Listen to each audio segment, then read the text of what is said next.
Dr. Mutua, as you know, His Excellency the President has been at the forefront of promoting labor migration as a way of dealing with unemployment. And also, secondly, because migrant workers bring a significant contribution to our economy through their remittances.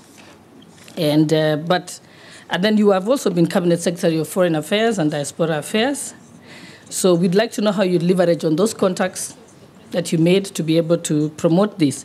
But before you proceed, and while you're at it, I'd like you to elaborate on two issues that have tainted your image. One is that you are closely associated to a Miss Judith of First Choice Employment Agency. There are clips of you introducing her to the president, and she's known, and it's even come to parliament. There are petitioners from Uasin Gishu County, whom she owes millions of shillings and has impoverished many young people in Uasin Gishu because she conned them out of their money. And this is in the public domain, so please explain to us that you will not fall prey, if confirmed, to this issue. Number two, you also had another incident in Canada where you met a public senior government official informally. It was not a formal meeting, informally, and had informal discussions. But when you came back to Kenya, you announced in the media that you have secured an agreement with Canada so they can recruit Kenyans. And thereafter, it was denied by the Canadian government. In fact, the Canadian government ended up spending 2 weeks at the Kenyan embassy to train Kenyans on what to say, the ones at the embassy in Ottawa, on how to behave and the things that are official and not official. So please explain to us those and tell the people of Uasin Gishu how they'll get their money back. Thank you. Nominee. Thank you very much, Honorable Boss, for your questions. Let me start from the very beginning. One of the things that I want to do in terms of labor migration is ensure that we have agreements. The challenge we have is that people, when they go outside this country, they go as by themselves. And at times they get abused and they don't get the right rates that they should. This is because of bilateral labor agreements.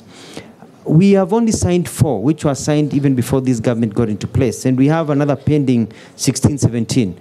My move is to get close to 30, if not 50 bilateral labor agreements by going through the hoops. I have been able to do a bit of research, and the problem is the bureaucracy that we have within our government system.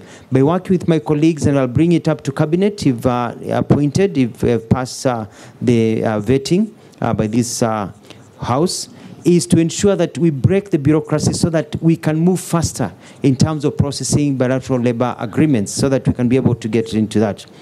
Now, when it comes to the issues that you mentioned of a lady called Judith, I tend to remember that we had a function at KICC where we had different stands. And the stand of Foreign Affairs and Diaspora was next to the stand of Ministry of Labor.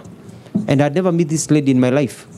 But she was the one who was showcasing what the Ministry of Labor, I was not the minister then, was showcasing the program that they had of what was happening. And when the president came, we were told to combine the two issues of labor because of diaspora at that time. And I was there with my PS and others, so I was introducing the president to the people who were presenting. And if you watch the clip, I didn't even know her name, and she introduced herself. That was the only time that I ever met her, and after that meeting, I've never met her again. So I don't have any conflict of interest. I saw her stories later on about her, and those are things that you remember when I was the Minister of Foreign Affairs, I'd even called a meeting to discuss these issues of rogue, employment agencies, and we'll come to, it's an issue that I'll be dealing with squarely. So from you have an undertaking that you'll ensure that the people of Uasin Gishu who lost over 100 million shillings will get them, you'll investigate and get their money back? I'll give an undertaking that I will ensure that the rule of law is applied, and if anybody has to return monies according to the rule of law, we'll make sure we follow the process so that people get their rights, because it is wrong for people to lose their money through con organizations. With that. Now, the issue of Canada is what I would call mischief. When I went to Canada, I had official meetings, not unofficial meetings. And we had an agreement. When I got to Kenya and announced what we had agreed on, immediately an organization a fake, so-called fake organization that was promising Kenyans jobs and charging them jobs, put out a notice of providing employment to Kenyans. The Canadians were not responding to me. They were responding to that fake announcement to show that clearly that fake announcement quoting the Canadian government was not theirs. It was not an agreement between the two countries. Because of all that, I even had a call from my counterpart at the time from Canada to apologize for the mix-up, because the way the Kenyan media, and it was just basically, they were very clear. It was one of the newspapers, a journalist took it and twisted it. You or your counterpart? Who was apologizing? My counterpart called me to apologize that this had been mistaken, had been taken out of context. And to explain to me that that was not the intent of the statement that they issued.